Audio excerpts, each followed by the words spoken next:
Selamat datang kembali di channel ini, ruang di mana filsafat menjadi lebih dari sekedar teori kuno. Di sini, kita menggali pemikiran para filsuf besar dengan cara yang sederhana dan mudah dipahami, sehingga setiap orang dapat menemukan makna dan relevansi dari gagasan-gagasan yang telah membentuk dunia kita hari ini.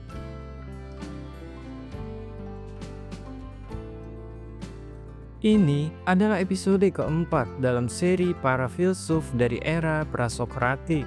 Di 3 episode sebelumnya, kita sudah bertemu dengan Thales yang menyebut air sebagai prinsip dasar segala sesuatu. Anaximander dengan konsep apeiron yang misterius dan tanpa batas. Serta Anaximenes yang mendekatkan kita dengan nafas dan udara sebagai dasar kehidupan.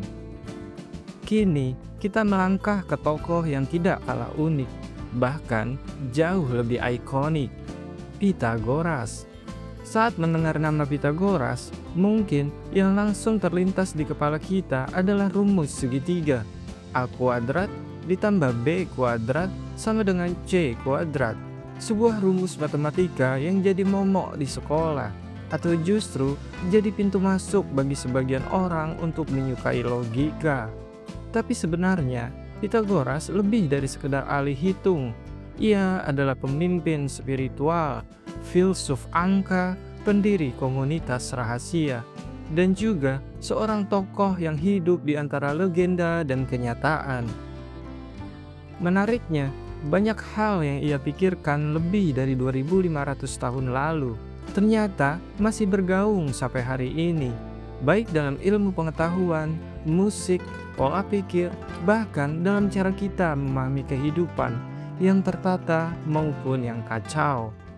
Coba pikirkan sejenak, kita hidup di zaman di mana angka-angka tak pernah sekuat ini mempengaruhi hidup manusia. Setiap hari kita berbicara soal jumlah pengikut atau follower, jumlah like, jumlah langkah kaki, jumlah jam tidur, bahkan nilai tukar. Nilai saham, nilai kita di mata orang lain, semuanya dihitung dan diukur. Kita tidak lagi hanya mencari makna hidup, kita mencari metrik kehidupan. Seberapa produktif kita hari ini, seberapa cepat kita naik kelas, seberapa besar pengaruh kita di dunia digital. Maka, datang pertanyaan penting, apakah angka-angka ini mencerminkan realitas? Ataukah angka telah menggantikan realitas itu sendiri?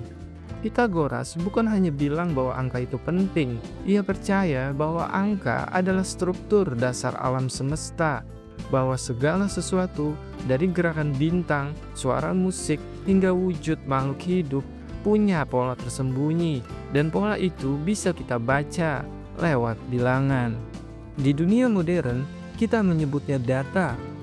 Kita pakai AI untuk mencari pola dari miliaran data, menggunakan statistik untuk memahami perilaku manusia, pasar, bahkan perasaan. Tanpa sadar, kita sedang hidup dalam dunia yang pernah dibayangkan oleh Pythagoras, hanya saja dengan teknologi yang jauh lebih canggih. Maka, pertanyaannya bukan lagi sekedar apakah angka penting, tapi lebih dalam, apakah kita masih menjadi manusia di tengah lautan angka? Atau apakah kita menguasai angka atau sedang dikendalikan olehnya? Bagi Pythagoras, angka bukan sekedar alat ukur. Angka adalah hakikat kenyataan itu sendiri. Bagi Pythagoras, dunia ini bisa dibaca seperti simfoni matematis, sebuah keteraturan yang tersembunyi di balik kekacauan permukaan. Dan mungkin disitulah letak relevansinya. Di tengah dunia yang tampak bising dan acak, kita tetap mencari pola, harmoni, dan makna.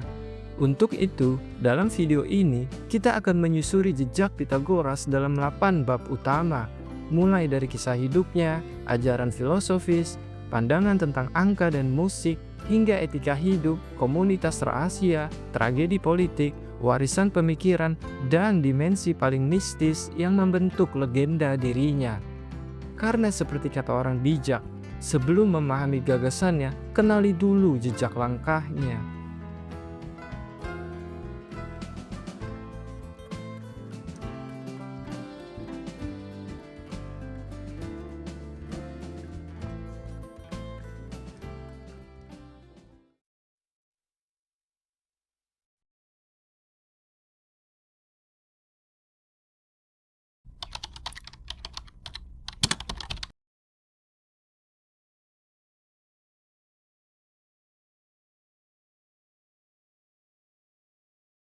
Bayangkan, sebuah pulau kecil di Laut Aegea bernama Samos sekitar 2500 tahun yang lalu. Di sanalah seorang anak laki-laki dilahirkan, kelak dikenal dengan nama Pitagoras. Ia tumbuh dalam keluarga yang cukup terpandang, anak dari Menesarchus, seorang pengrajin perhiasan sekaligus pedagang, dan Pitais, perempuan setempat dari kalangan berpendidikan. Tapi sejak muda, Pitagoras tidak hanya tertarik pada kehidupan praktis seperti berdagang atau berpolitik. Ia terdorong oleh sesuatu yang lebih dalam, rasa ingin tahu yang tak biasa. Ia ingin tahu mengapa segala sesuatu bekerja seperti itu, mengapa bintang di langit bergerak teratur, mengapa angka bisa mencerminkan geometri. Apa itu realitas? Ia mulai belajar dari guru-guru di Samos, termasuk Thales dan Anaximander, dua pemikir besar yang membuka jalan bagi filsafat alam. Tapi itu belum cukup. Haus akan jawaban, ia memutuskan meninggalkan kampung halamannya dan memulai perjalanan panjang yang jarang dilakukan oleh orang sezamannya. Ia pergi ke Mesir, wilayah yang saat itu dianggap sebagai pusat ilmu pengetahuan dan spiritualitas. Di sana, ia tinggal bertahun-tahun, belajar langsung dari para imam di kuil-kuil besar. Ia menyerap ajaran geometri, astronomi, bahkan ritus penyucian jiwa yang dihubungkan dengan matematika dan tatanan kosmos. Di Mesir, angka bukan hanya alat berhitung, tapi cara memahami Tuhan dan dunia. Angka bukan simbol kosong, melainkan sesuatu yang sakral. Setelah Mesir, ia diyakini juga mengunjungi Babilonia, tempat ia belajar tentang sistem bilangan dan astronomi timur. Ia menyerap pengetahuan dan budaya yang sangat berbeda dan memadukannya dalam satu kerangka berpikir baru yang akan jadi ciri khasnya, mencari keteraturan dalam segala sesuatu. Tapi seperti banyak pemikir lainnya, tidak semua tempat menjadi rumah yang ramah bagi ide-ide baru. Kembali ke Samos, Pitagoras merasa terhambat oleh sistem politik tiranik dan kurangnya kebebasan intelektual, maka ia berangkat lagi, kali ini ke Italia Selatan, dan menetap di kota Kroton. Di Kroton, ia bukan sekedar mengajar, ia membangun sesuatu yang lebih besar, sebuah komunitas filsafat, semacam sekolah sekaligus tatanan hidup spiritual. Para pengikutnya, yang disebut kaum Pitagorean, tidak hanya belajar logika dan matematika, tetapi juga menerapkan cara hidup disiplin, menyepi, berpikir, merenung, membersihkan diri, dan mencari harmoni dalam pikiran, tubuh, dan semesta. Hari ini, kita hidup di zaman yang penuh informasi. Apapun bisa dicari dalam waktu kurang dari 1 menit. Tapi di balik semua kemudahan itu, muncul tantangan yang tidak kalah serius. Apakah kita benar-benar memahami apa yang kita tahu? Atau kita hanya tahu bahwa kita tahu? Kita tahu banyak tapi tidak mendalam. Kita membaca cepat tapi tidak merenung. Kita punya akses ke semua pengetahuan dunia, tapi sering merasa kosong dan kebingungan karena tak ada waktu berhenti dan benar-benar menyerapnya. Kita terbiasa dengan jawaban instan, ringkasan cepat, dan potongan video pendek. Tapi seiring itu, kita kehilangan kebiasaan untuk duduk, berpikir, dan menantikan makna muncul dari kesabaran. Pitagoras hidup di zaman yang sangat terbatas secara teknis, tapi ia pergi ribuan kilometer hanya untuk belajar langsung dari sumbernya. Ia tidak hanya mengumpulkan informasi, tapi menyatukan jiwa dan akal dalam pencarian. Ia mengajarkan kita bahwa belajar bukan sekedar tahu, tapi mengalami. Belajar itu merelakan kenyamanan, membuka diri terhadap yang asing, dan menentang batas keyakinan pribadi. Dan ilmu baginya bukan produk instan, tapi proses menyerap dan menumbuhkan, pelan-pelan dan dari berbagai sudut pandang. Hari ini, pendekatan seperti itu rasanya sudah mulai hilang. Merenung dan mendalami kalah digantikan oleh scrolling dan screaming. Di sisi lain, migrasinya ke Kroton menunjukkan bahwa gagasan kadang perlu ruang untuk bertumbuh. Jika suatu tempat tak menerima pemikiranmu, jangan buru-buru menyerah. Kadang, seperti Pitagoras, kita hanya perlu menemukan tanah yang lebih subur untuk menanam benih ide kita. Dari pelajar muda yang mencari arti dunia di luar kampung halamannya, hingga menjadi pendiri komunitas yang mencari tatanan semesta, Pitagoras adalah pengembara dalam arti paling hakiki, seorang yang menjelajah untuk memahami, bukan untuk melarikan diri, tapi pencarian intelektualnya belum selesai. Di bab selanjutnya, kita akan masuk ke inti keyakinannya, mengapa angka menjadi sesuatu yang nyaris suci, bagaimana ia membangun dunia dari bilangan dan keteraturan. Inilah saatnya kita menyelami ajaran filosofis Pitagoras.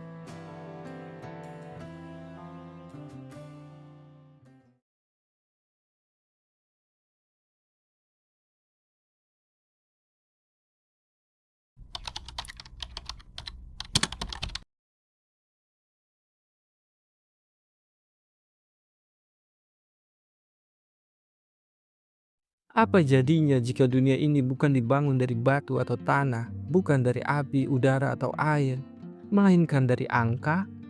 Bagi Pitagoras, bilangan bukan sekedar alat hitung. Bilangan adalah struktur terdalam dari kenyataan. Di balik segala hal yang kita lihat, dengar, dan rasakan, ada pola-pola tersembunyi yang bisa diterjemahkan menjadi angka.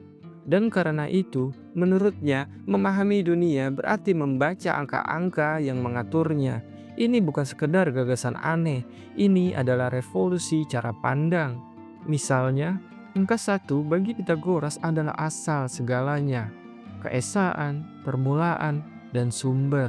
Angka 2 melambangkan dualitas, terang dan gelap, atas dan bawah. Angka 3 mewakili harmoni, keseimbangan antara dua kutub. Dan angka 4 adalah fondasi dari alam fisik, panjang, lebar, tinggi, dan waktu. Ketika keempat angka ini dijumlahkan, 1 ditambah 2 ditambah 3 ditambah 4, hasilnya adalah 10. Angka suci yang dianggap mewakili kesempurnaan. Inilah yang dikenal sebagai tetraktis, segitiga sakral yang menjadi simbol inti komunitas Pitagorean. Mereka bahkan bersumpah di atasnya, seperti orang modern bersumpah di atas konstitusi. Dari situ, Pitagoras menyusun pandangannya bahwa alam semesta ini tidak acak. Ia teratur, harmonis, dan bisa dipahami jika kita tahu bahasa rahasianya, yaitu matematika. Tapi, bagi Pitagoras, angka tidak hanya menjelaskan bentuk dan ukuran, angka juga bicara tentang keindahan dan keteraturan. Alam semesta atau kosmos, sebagaimana ia menyebutnya, adalah bukan sekedar kumpulan benda-benda angkasa, melainkan tatanan yang indah, sebuah harmoni universal yang bisa didengar dan dirasakan jika kita cukup peka untuk menyimaknya. Ia percaya bahwa planet-planet dan bintang-bintang bergerak dengan jarak dan kecepatan tertentu, dan dari pergerakan itu muncul semacam musik ilahi, musik bola langit, suatu simfoni yang tidak bisa kita dengar dengan telinga biasa, tapi bisa dirasakan oleh jiwa yang cukup tenang dan terlatih. Disinilah tampak bagaimana Pitagoras menyatukan ilmu dengan rasa, logika dengan estetika. Baginya, matematika bukan hanya benar, tapi juga indah. Dan dari keindahan itu, lahirlah cara pandang yang sangat khas dalam ajarannya, dunia sebagai permainan antara dua kutub. Ia dan para pengikutnya percaya bahwa kenyataan dibentuk oleh pasangan-pasangan yang saling berinteraksi, ganjil dan genap, terang dan gelap, laki-laki dan perempuan, keheningan dan suara, terbatas dan tak terbatas. Tapi tidak seperti cara berpikir biner yang membelah dan memisahkan. Pitagoras tidak melihat kutub-kutub ini sebagai musuh. Justru dari ketegangan di antara keduanya lahirlah kenyataan. Dunia ini bukan duel, melainkan dialog, bukan perang, tapi tarian kosmis yang ritmenya terus bergerak dari satu kutub ke kutub lainnya, menciptakan harmoni yang kadang tak terdengar tapi terasa, seperti malam tak berarti tanpa siang atau diam tak bermakna tanpa suara. Kebijaksanaan bagi Pitagoras bukan tentang berpihak pada satu sisi, melainkan tentang menyadari posisi keduanya dan menemukan keseimbangan di tengahnya. Dunia ini, katanya, bukan untuk dikendalikan, melainkan untuk dipahami. Dan dipahami bukan berarti memegang kendali, tetapi seperti mengiringi musik, mendengar, menyesuaikan langkah, menyatu dalam ritmenya. Jika kita mundur sejenak dan melihat keadaan dunia kita hari ini, pemikiran Pitagoras terasa lebih relevan dari yang kita duga. Kita hidup di zaman yang sangat mencintai angka. Kita menghitung langkah kaki, skor kredit, kalori, follower, jam kerja, dan target-target lain yang terus bertambah. Tapi di tengah obsesi itu, kita kehilangan kepekaan terhadap keseimbangan. Kita memuja produktivitas, tapi lupa istirahat. Kita ingin serba cepat, tapi tak tahu cara menikmati pelan-pelan.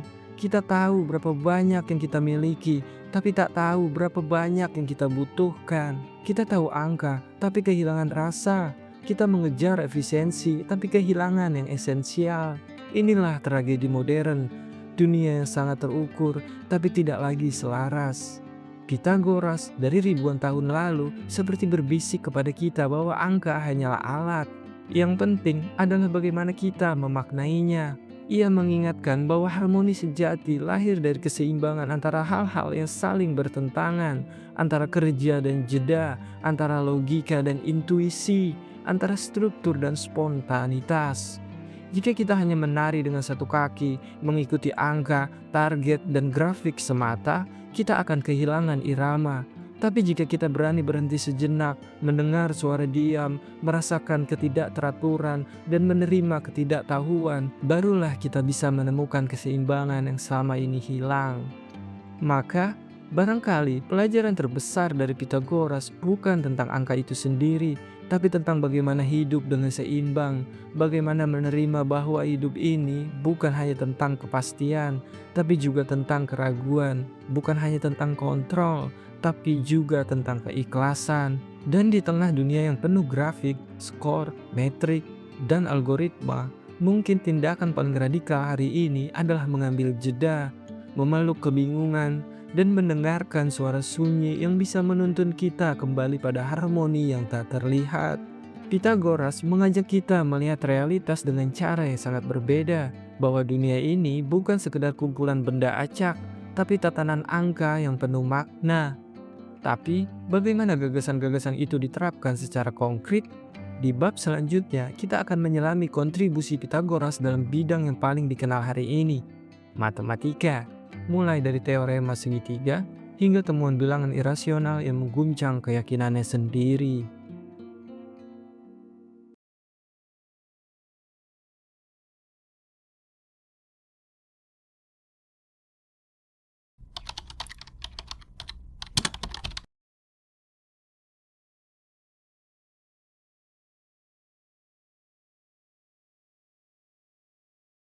Jika ada satu hal yang membuat nama Pitagoras dikenal luas hingga hari ini, bahkan sejak bangku sekolah dasar, itu adalah teorema segitiga siku-siku. A kuadrat ditambah B kuadrat sama dengan C kuadrat. Simbol yang tampak sederhana tapi menyimpan sejarah panjang dan pencarian manusia akan keteraturan dalam bentuk yang paling dasar. Dalam segitiga siku-siku, jika kita tahu penjelasan dua sisi yang saling tegak lurus, kita bisa menemukan panjang sisi miringnya. Sederhana? Ya, tapi pada masanya itu adalah pintu masuk menuju cara berpikir ilmiah, cara memahami dunia lewat hubungan, bukan hanya pengamatan. Namun, penting untuk diingat, teorema ini sebenarnya sudah dikenal di Mesir dan Babilonia sebelum Pitagoras lahir. Bedanya, mereka memakainya untuk keperluan praktis, seperti membangun piramida dan mengukur lahan. Sedangkan Pitagoras dan komunitasnya memberi dasar filosofis di balik rumus itu. Mereka tidak hanya bertanya berapa panjang sisi ini, tapi juga mengapa sisi itu bisa dihitung seperti itu. Apa makna dari keteraturan ini? Dan dari sinilah kita memahami bahwa bagi kaum Pitagorean, dunia ini dapat dipahami dan dijelaskan karena ia tunduk pada hukum-hukum bilangan. Tidak hanya ruang dan bentuk, bahkan jiwa dan etika bisa dikaitkan dengan bilangan. Musik, bintang-bintang, dan gerakan tubuh manusia semua bisa didekati melalui angka-angka tertentu. Maka, tak heran jika geometri menjadi semacam ritus suci bagi mereka. Menggambar garis lurus, membagi sudut, mengukur bidang, semua itu bukan sekedar aktivitas teknis, tapi upaya menyentuh keteraturan terdalam dari alam. Namun, di balik kekaguman mereka terhadap angka, terselip satu peristiwa yang mengguncang keyakinan. Saat mencoba menghitung panjang sisi diagonal dari bujur sangkar, mereka menemukan bahwa hasilnya tidak dapat dinyatakan sebagai perbandingan dua bilangan bulat. Angka itu, yang kita kenal sekarang sebagai akar 2, adalah bilangan irasional, tak berujung, tak berulang, tak bisa diprediksi sepenuhnya. Ini menjadi krisis kecil dalam komunitas Pitagorean. Bagaimana bisa semesta yang mereka yakini tertib dan rasional justru menyimpan bilangan yang tidak rasional? Ada legenda bahwa Hippasus, salah satu murid Pythagoras yang mengungkapkan kenyataan ini, kemudian dikucilkan. Bahkan menurut versi ekstrim, dibunuh atau dihilangkan secara mistis oleh komunitasnya. Terlepas dari akurasi sejarahnya, legenda ini menggambarkan betapa dalamnya kepercayaan mereka bahwa dunia harus bisa dijelaskan secara sempurna dengan angka-angka. Maka, penemuan bilangan irasional seperti mengganggu mimpi harmoni itu. Menariknya, kejutan ini tak berhenti pada masa lalu. Dunia kita hari ini yang terlihat sangat modern dan canggih, sesungguhnya dibangun di atas fondasi matematika. Dari struktur bangunan, desain grafis, sistem GPS, pemrograman komputer, hingga algoritma media sosial, semuanya bekerja dengan prinsip-prinsip matematika.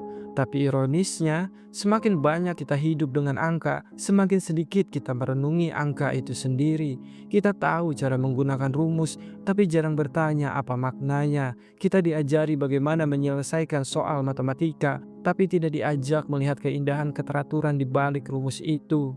Dan sama seperti para Pitagorean yang dulu terkejut saat menemukan bilangan irasional, hari ini kita pun hidup di tengah realitas yang tak bisa dijelaskan sepenuhnya dengan logika kuantitatif.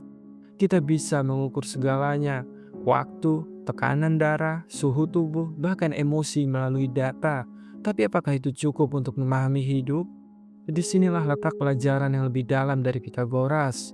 Matematika memang memberi kita struktur, tapi hanya dengan refleksi kita bisa menemukan makna. Maka mungkin pertanyaan terbesar dari warisan Pitagoras adalah ini. Apakah kita masih mampu memandang angka sebagai jendela ke dalam ketertiban kosmos, bukan hanya alat lulus ujian? Apakah kita masih melihat keteraturan sebagai sesuatu yang sakral, atau hanya sebagai pola untuk dieksploitasi? Di tengah dunia semakin pragmatis, warisan Pitagoras mengajak kita untuk kembali menghayati keteraturan sebagai bentuk keindahan, bukan sekedar efisiensi. Untuk melihat angka bukan hanya sebagai simbol kekuasaan, tapi sebagai jalan menuju pemahaman yang lebih dalam tentang dunia dan tentang diri kita sendiri. Dari teorema hingga bilangan tak terhingga, Pitagoras mengajarkan bahwa matematika bukan sekedar hitungan, tapi cara memahami dunia. Tapi bukan hanya dunia fisik yang ia ukur, ia juga percaya bahwa suara, nada, bahkan jiwa manusia tunduk pada prinsip yang sama. Di bab selanjutnya, kita akan menyelami aspek lain dari ajarannya, musik dan harmoni semesta. Bagaimana suara dawai bisa menjadi simbol keteraturan kosmis, dan bagaimana angka bisa terdengar bukan hanya dihitung.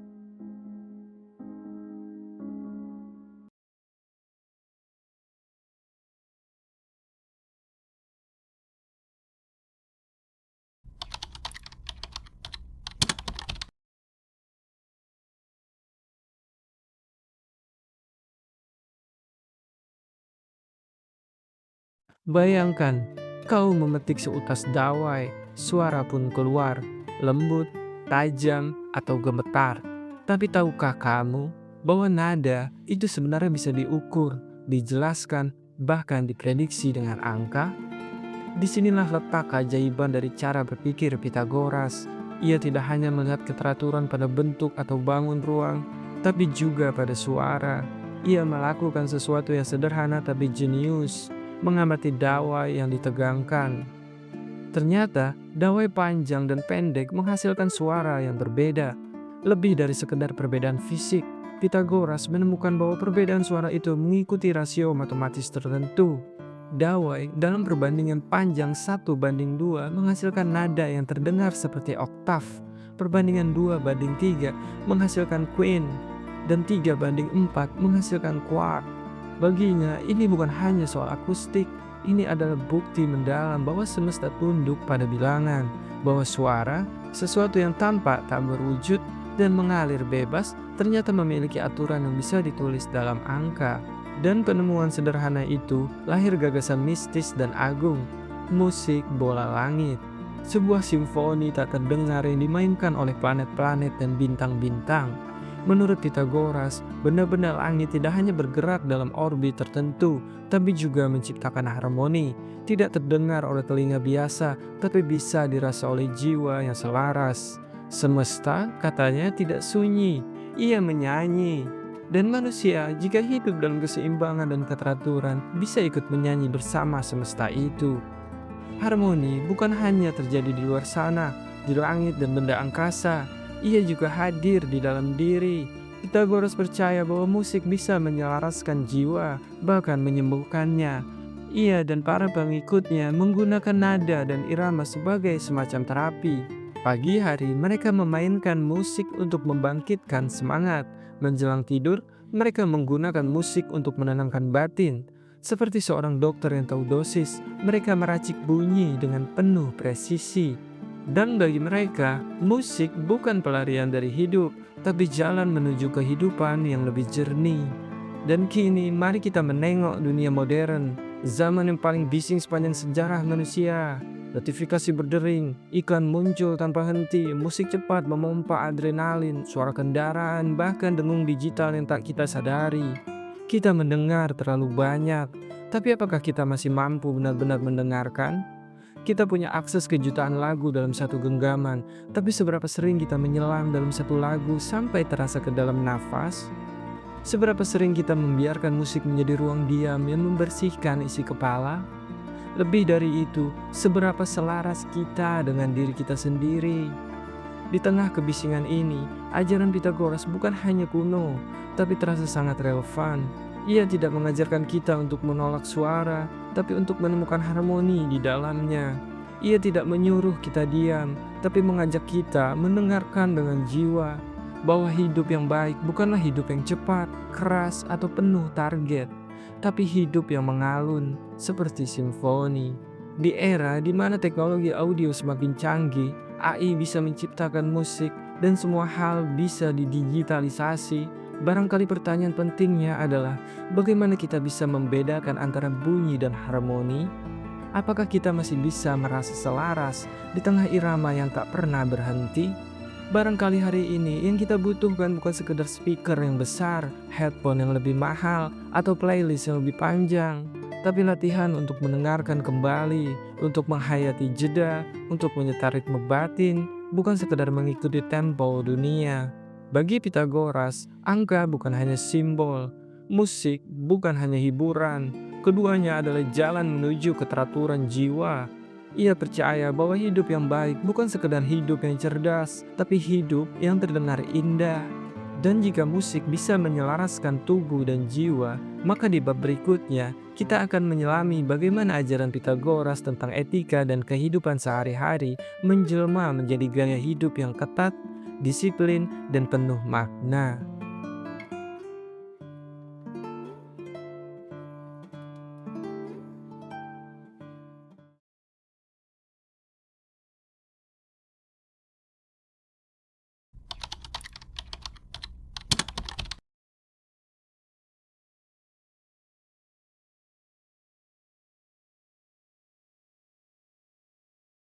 Bagi Pythagoras, filsafat bukan hanya soal berpikir, ia adalah soal menjadi lebih jernih, lebih tertata, lebih seimbang, tidak hanya dalam pikiran, tapi dalam cara hidup. Karena itu, ajaran Pythagoras bukan hanya mengisi kepala, tapi juga mengatur perut, lidah, mulut, dan perilaku sehari-hari. Ia dan komunitasnya hidup dengan aturan ketat yang bagi banyak orang mungkin terdengar aneh, tapi bagi mereka itu adalah jalan penyucian diri. Salah satu praktik utama mereka adalah hidup asketik, sederhana, tidak berlebihan, dan menjauh dari kenikmatan jasmani yang bisa mengganggu kejernihan jiwa. Mereka tidak makan daging, bukan karena alasan kesehatan atau lingkungan seperti hari ini, melainkan karena mereka percaya bahwa jiwa bisa berpindah dari satu tubuh ke tubuh lain, termasuk hewan. Ini dikenal sebagai konsep metempsikosis atau reinkarnasi jiwa. Dan karena itu, menyakiti makhluk hidup bukan hanya dosa moral, tapi pelanggaran spiritual. Tapi, penyucian diri tidak berhenti di piring makan. Murid-murid baru dilarang bicara selama bertahun-tahun. Mereka hanya boleh mendengar dan merenungkan sebelum dianggap layak berbicara. Sebuah latihan keheningan yang keras tapi penuh makna. Keheningan bukan kelemahan, tapi latihan mengolah pikiran. Ada pula aturan-aturan yang bagi kita terdengar aneh. Jangan menginjak bayangan, jangan mematikan api dengan pedang, jangan menyentuh kacang. Tapi bagi kaum Pitagorean, aturan-aturan ini bersifat simbolik. Latihan kecil yang terus-menerus untuk menumbuhkan kesadaran dan kedisiplinan dalam setiap gerakan kehidupan. Yang menarik, komunitas ini juga melangkah jauh melampaui zamannya. Di tengah Yunani kuno yang sangat patriarkal, di mana perempuan tak diberi ruang dalam filsafat, politik, atau ilmu pengetahuan, komunitas Pitagorean justru membuka pintu selebar-lebarnya. Perempuan bukan hanya diizinkan hadir, mereka belajar, berdiskusi, bahkan mengajar. Beberapa sumber menyebut nama Theano yang dianggap sebagai murid utama atau mungkin istri Pitagoras sebagai salah satu perempuan filsuf pertama dalam sejarah Barat. Ia menulis tentang etika, harmoni, dan pendidikan perempuan. Dan itu dilakukan di zaman ketika perempuan nyaris tak dianggap sebagai subjek berpikir. Bagi Pitagoras dan komunitasnya, jiwa tidak punya jenis kelamin. Yang dihargai adalah kesungguhan untuk mencari kebenaran, kesetaraan spiritual, menggantikan hierarki sosial. Dan ini menjadi modal awal dari spiritualitas yang inklusif.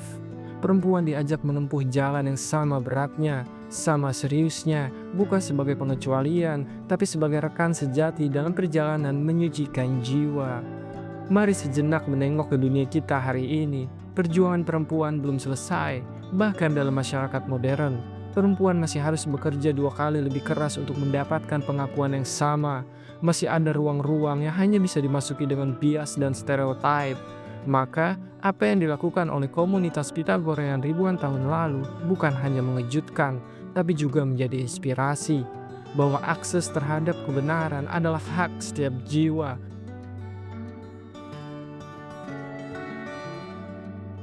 Namun, bukan hanya soal kesetaraan yang bisa kita pelajari. Mari kita lihat gaya hidup mereka yang penuh keheningan dan pengendalian diri. Dunia kita berjalan cepat, terlalu cepat. Kita dituntut untuk terus tampil, terus bicara, terus merespons. Keheningan menjadi sesuatu yang asing, bahkan menakutkan.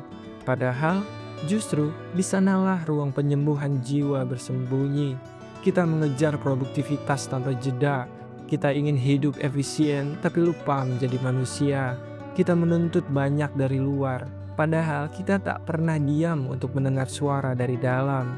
Di tengah dunia yang terus berbisik, ajaran Pitagoras mengajarkan disiplin untuk berhenti, untuk memeriksa kembali. Apa yang kita lakukan ini menyucikan jiwa, atau sekedar mengurasnya? Menahan diri untuk tidak makan daging mungkin bukan pilihan semua orang, tapi ia mengajarkan bahwa setiap tindakan bisa menjadi bentuk kesadaran. Menahan diri untuk tidak bicara bukan berarti lemah, tapi menunjukkan kita menghargai kekuatan dari mendengar dan merenung. Pitagoras menunjukkan bahwa jalan menuju kedamaian bukan dengan menambah, tapi seringkali dengan mengurangi.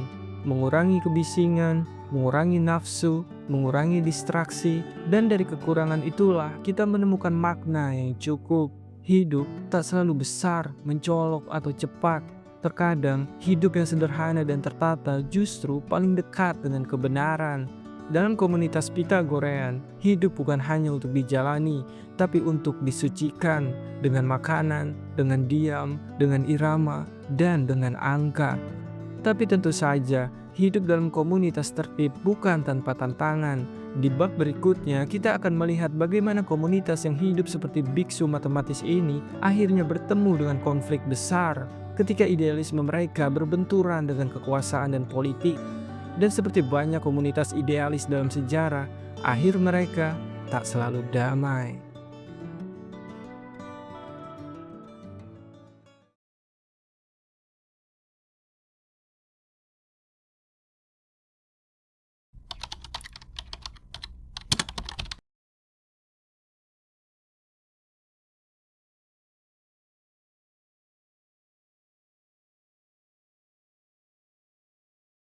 Seorang filsuf bisa hidup dalam pikirannya sendiri, Tapi sebuah ajaran yang hidup butuh ruang nyata untuk tumbuh. Bagi Pitagoras, filsafat bukan hanya urusan kepala, ia adalah jalan hidup, ia harus dijalani bersama. Dan dari keyakinan itu lahirlah sesuatu yang lebih besar dari sekedar gagasan. Sebuah komunitas. Komunitas Pitagorean bukan hanya sekumpulan orang yang belajar matematika dan filsafat. Ia lebih mirip biara intelektual, gabungan antara spiritualitas, logika, dan tatanan sosial. Anggotanya terbagi menjadi dua tingkat utama, para pendengar yang disebut akusmatikoi dan para pemikir yang disebut matematikoi. Para pendengar harus menjalani tahun-tahun dalam keheningan total, sementara para pemikir diberi akses pada ajaran yang lebih dalam. Tapi baik yang mendengar maupun yang berbicara, mereka semua tunduk pada satu hal, kedisiplinan. Aturan mereka ketat, tidak makan daging, tidak memiliki harta pribadi, menjaga keheningan, menjalani hidup dengan ritme seperti ritus harian. Bahkan ucapan pun dibatasi. Ajaran disampaikan dalam bentuk simbol atau aforisme singkat, seperti jangan menginjak bayangan, jangan memakan hati, dan jangan menyentuh kacang. Aneh, mungkin, tapi di balik kalimat-kalimat itu tersembunyi latihan mental, melatih kehati-hatian, kesadaran, dan penyerahan ego. Lebih dari itu, komunitas ini menjalankan prinsip kebersamaan radikal. Segala sesuatu adalah milik bersama. Dan itu bukan sekedar slogan, mereka berbagi makanan, pakaian, tempat tidur, dan bahkan pikiran. Bisa dibilang mereka hidup seperti biksu matematis, tertib, teratur, dan sangat tertutup. Awalnya, keberadaan mereka diterima dengan baik. Masyarakat kota Kroton di Italia Selatan menyebut Pitagoras dan pengikutnya dengan hormat. Mereka dianggap bijak, jernih, bahkan diminta menjadi penasehat etika dan politik. Tapi pengaruh yang terlalu besar seringkali menimbulkan ketidaknyamanan, terutama bagi mereka yang sudah lama berkuasa. Perlahan, kecurigaan tumbuh. Mengapa mereka begitu tertutup? Apa yang mereka sembunyikan? Apa yang mereka rencanakan di balik pintu-pintu komunitas itu? Dan seperti banyak kisah dalam sejarah, ketika sesuatu dianggap lain dan asing, ia dianggap ancaman. Kecurigaan berubah jadi ketegangan. Ketegangan berubah jadi permusuhan, dan akhirnya tragedi pun terjadi. Satu malam, sekelompok orang menyerbu tempat pertemuan komunitas Pitagorean. Mereka membakar rumah itu. Api menyala, membakar bukan hanya dinding batu, tapi juga tubuh dan nasib orang-orang yang ada di dalamnya. Banyak yang terbunuh, dan Pitagoras sendiri nasibnya tidak jelas. Ada yang bilang ia dibunuh malam itu, ada yang mengatakan ia melarikan diri, hidup dalam pengasingan hingga meninggal dalam sunyi. Apapun yang terjadi, satu hal yang tak bisa disangkal, komunitas yang dibangun atas dasar keteraturan, keheningan, dan kebijaksanaan runtuh dalam kekerasan, keributan, dan kebencian. Mari kita hentikan cerita sejarah sejenak dan melihat sekitar. Bukankah hari ini kita masih melihat komunitas yang lahir dari idealisme serupa? Gerakan hidup selaras dengan alam, sekolah alternatif, kelompok spiritualitas kontemplatif, bahkan startup sosial, mereka muncul dengan semangat yang sama. Tak ingin hidup seperti dunia pada umumnya, ingin hidup lebih dalam, lebih perlahan, lebih penuh makna. Tapi justru karena itu mereka sering dianggap aneh, dianggap melawan arus, dianggap terlalu idealis untuk dunia yang katanya realistis. Sama seperti Pitagoras, idealisme mereka diganggu oleh logika kekuasaan yang lebih menyukai keteraturan yang bisa dikendalikan. Apa yang terjadi pada komunitas Pitagorean adalah pengingat getir bahwa ide bagus tidak selalu diterima. Bahkan kadang, ide yang terlalu utuh justru membuat dunia merasa terancam. Pertanyaannya menjadi, haruskah kita menyesuaikan idealisme agar bisa diterima? Atau tetap mempertahankan utopia meski harus sendirian? Tidak ada jawaban pasti. Tapi satu hal yang pasti, hidup bersama dalam kebersamaan tidak cukup dengan ketulusan. Ia butuh strategi, butuh keberanian, dan butuh kesiapan menghadapi konflik. Karena kebenaran tidak bisa hidup sendiri. Ia butuh tempat, dan tempat itu tidak selalu netral. Penuh dinamika, penuh kekuasaan, penuh prasangka. Maka, filsafat tidak cukup berhenti pada renungan. Ia harus memahami medan sosialnya. Pythagoras mengajarkan keheningan, tapi dunia menuntut penjelasan. Ia membentuk komunitas untuk menyucikan jiwa, tapi dunia menilainya dengan pengaruh politik. Pelajaran pentingnya adalah ini: idealisme harus tahu kapan berbicara dan kapan bersembunyi, kapan terbuka dan kapan melindungi diri. Dan terkadang harus tahu bahwa kematian sebuah komunitas tidak berarti kematian sebuah ide. Meskipun rumah mereka dibakar dan anggota-anggota komunitas tercerai-berai, ide-ide Pythagoras tidak ikut mati. Justru setelah tragedi itu, benih ajarannya menyebar lebih dalam. Ia masuk ke pemikiran Plato, hidup kembali dengan semangat Neoplatonisme, muncul dalam geometri Euclides dan teori musik Renaissance. Di bab selanjutnya, kita akan melihat bagaimana jejak Pythagoras bertahan, menyusup ke dalam kebudayaan barat, melampaui batas zaman, dan menjelma menjadi dasar dari ilmu pengetahuan, spiritualitas, dan seni modern.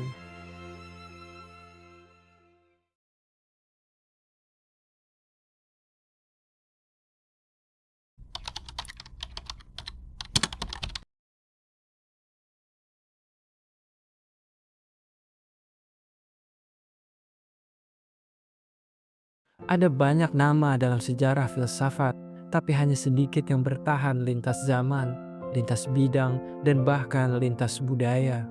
Pythagoras adalah salah satunya. Namanya menembus ruang kelas, papan tulis, dan buku pelajaran, hingga dikenal bahkan oleh mereka yang mungkin tidak tahu apa itu metafisika. Ia adalah simbol dari satu rumus sederhana: A kuadrat ditambah B kuadrat sama dengan C kuadrat. Sebuah rumus yang di luar angka-angkanya menjadi jembatan antara dunia konkret dan dunia ide. Tapi tentu, seperti yang sudah kita telusuri sejak awal, Pythagoras jauh lebih besar dari sekedar sisi-sisi segitiga. Warisan yang ia tinggalkan tidak berhenti di lembaran matematika. Dalam sejarah filsafat, jejak Pythagoras mengalir ke Plato. Meski Plato adalah murid Socrates, ia menyerap banyak dari semangat Pythagorean. Gagasan tentang dunia ide, realitas yang lebih tinggi dari apa yang kita lihat, menggemakan pandangan Pythagoras bahwa angka dan harmoni adalah inti dari segala sesuatu. Di pintu akademinya, Plato menggantungkan satu kalimat: tak seorang pun boleh masuk jika tak mengerti geometri. Dan itu bukan sekedar syarat masuk, itu adalah pengakuan terhadap kebenaran yang datang dari keteraturan. Kemudian, Plotinus dan Neoplatonisme, di tangannya ajaran Pythagoras tidak hanya hidup, tapi berubah menjadi sesuatu yang lebih mistis. Semesta dianggap sebagai pencarian dari yang satu, sebuah prinsip metafisis yang tak terlihat tapi mengalir dalam segalanya. Dalam dunia mereka, angka bukan hanya alat hitung, tapi simbol spiritual. Matematika menjadi bahasa jiwa.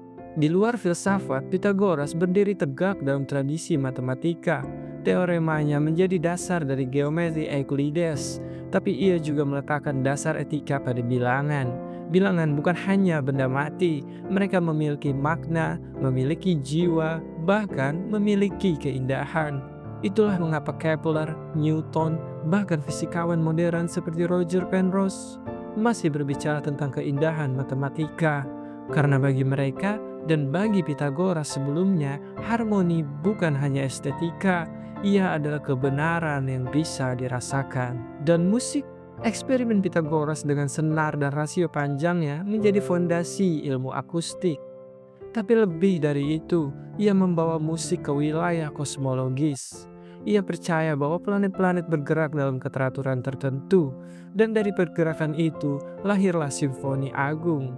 Simfoni yang tidak terdengar oleh telinga biasa, tapi bisa dirasakan oleh jiwa yang selaras.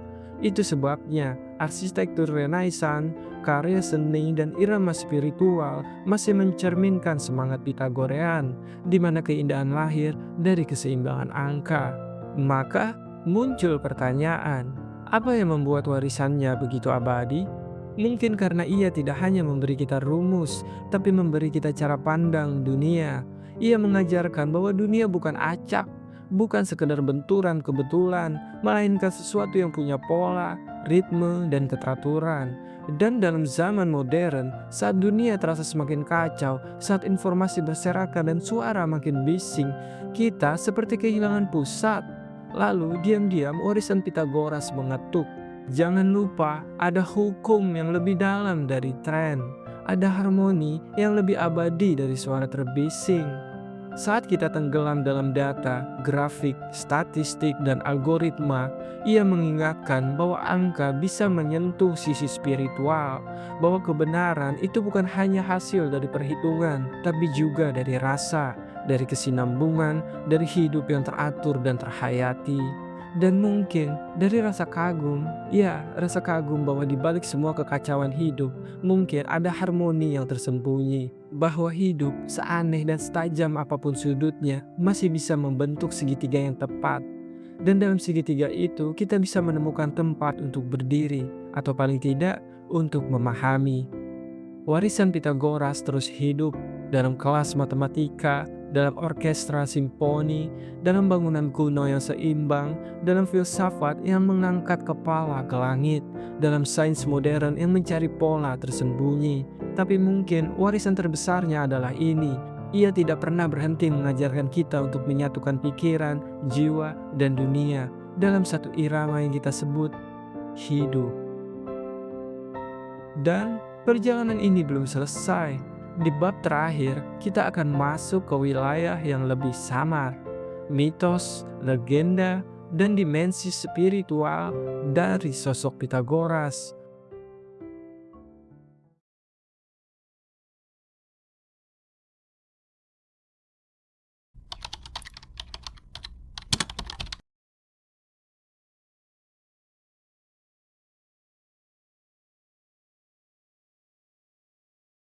Sepanjang perjalanan ini, kita telah mengenal Pitagoras sebagai filsuf, sebagai matematikawan, sebagai pemimpin komunitas, sebagai pencari keteraturan. Tapi di bab terakhir ini, kita memasuki wilayah yang lebih samar, wilayah di mana Pitagoras tidak lagi hanya dikenang sebagai manusia, tetapi sebagai mitos. Konon, ia bisa melihat kehidupan masa lalu seseorang, bahkan ia mengaku pernah menjadi orang lain. Pahlawan Troya bernama Euphorbus, dan anehnya orang-orang mendengarkan, bukan menertawakan. Bagi Pitagoras, jiwa adalah pengembara. Ia tidak mati, hanya berpindah dari satu tubuh ke tubuh lain, dari satu eksistensi ke eksistensi berikutnya, hingga suatu hari jiwa itu mencapai penyucian. Ajaran ini bukan sekedar kepercayaan, ia adalah cara hidup. Di komunitas Pitagorean, musik bukan hiburan, tapi obat.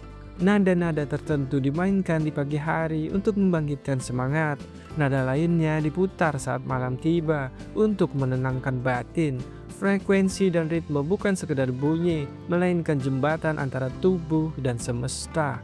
Dan keyakinan mereka, ketika tubuh tak selaras, jiwa ikut kacau. Dan hanya harmoni yang bisa mengembalikan semua ke titik asal. Dan disinilah lahirlah gagasan yang paling indah sekaligus misterius, musik bola langit. Pitagoras percaya planet-planet bergerak bukan dalam diam. Gerakan mereka menciptakan bunyi. Musik ilahi yang terlalu halus untuk didengar telinga biasa. Bukan karena bunyinya tak ada, tapi karena kita sudah terlalu lama hidup di dalamnya. Seperti ikan yang tak sadar ia hidup dalam air. Hanya jiwa yang disucikan katanya, yang bisa mendengar simfoni semesta. Banyak ajaran yang hadir dalam bentuk larangan-larangan aneh. Jangan makan kacang, jangan melompati tongkat yang jauh, jangan memadamkan api dengan pedang. Kita boleh tertawa, tapi dalam dunia Pitagoras, simbol lebih penting dari logika langsung. Larangan-larangan ini bukan perintah teknis, melainkan semacam sandi batin tentang kesederhanaan, kesadaran, ketidakterikatan. Dalam setiap absurditas ada latihan jiwa. Banyak sejarawan percaya akar mistisisme ini datang dari timur, dari Mesir, dari Babilonia, mungkin juga dari India. Maka Pitagoras tanpa disadari menjadi jembatan awal antara barat yang rasional dan timur yang spiritual. Hari ini kita hidup dalam dunia data, dalam logika, dalam algoritma. Tapi menariknya justru dalam dunia seperti itu orang mulai kembali mencari kedalaman. Yoga, meditasi, astrologi, terapi bunyi, numerologi, sebagian tersesat, sebagian sungguh-sungguh mencari. Mistisisme bisa jadi candu, Tapi jika dijalani dengan kejujuran dan kejernihan, ia bisa jadi jalan pulang ke dalam diri. Maka, di ujung semua ini, mungkin kita tak perlu membuktikan semua kisah. Mitos bukan untuk dibuktikan, tapi untuk direnungkan. Di dunia yang terlalu logis, mungkin kita tetap butuh tempat di mana angka bisa membuka tabir. Di dunia yang penuh kebisingan, kita butuh ruang untuk keheningan, untuk mungkin sekali lagi mendengar musik bola langit yang mungkin tak pernah berhenti bergetar. Maka, di akhir ini pertanyaannya bukan lagi apakah Pitagoras benar atau tidak, tapi apakah kita masih bisa mendengar harmoni yang sama, atau kita telah kehilangan telinga untuk mendengarnya.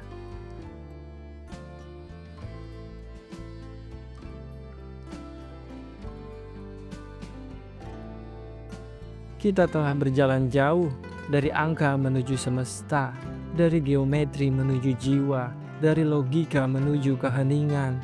Pitagoras tak hanya mengajarkan bagaimana menghitung, tapi bagaimana menghayati keteraturan yang tersembunyi di balik hidup. Ia adalah pengingat lembut bahwa kita bukan hanya makhluk yang berpikir, tapi makhluk yang harus selaras dengan diri sendiri, dengan sesama, dan dengan kosmos. Tapi seperti semua perjalanan, kita tak bisa berhenti di satu titik. Kita harus terus berjalan, menyeberangi dunia yang tidak selalu harmonis. Sebab, jika Pitagoras melihat dunia sebagai simfoni, maka filsuf yang akan kita temui berikutnya justru melihat sebagai benturan. Namanya adalah Heraklitos. Ia bukan membawa damai, tapi pengunggah kebenaran. Ia berkata, segalanya mengalir, bahwa perubahan adalah hukum alam, bahwa api adalah lambang kehidupan, bahwa harmoni tidak selalu damai, kadang ia dibentuk dari pertentangan. Jika Pitagoras menyusun semesta seperti notasi musik, Heraklitos akan membakarnya, lalu berkata, inilah hidup, liar, bergerak, penuh paradoks. Maka jangan kemana-mana, karena episode selanjutnya akan membawamu ke dunia yang jauh lebih gelisah. Dunia Heraklitos, filsuf api, filsuf perubahan, filsuf yang melawan kepastian. Sampai jumpa, dan seperti biasa, teruslah berpikir, tapi jangan lupa merasakan. Jika kamu merasa ada sesuatu yang bergerak dalam dirimu setelah menonton ini, sebuah ide, pertanyaan, atau sekedar rasa ingin tahu yang belum tuntas, maka bantu video ini menjangkau lebih banyak jiwa.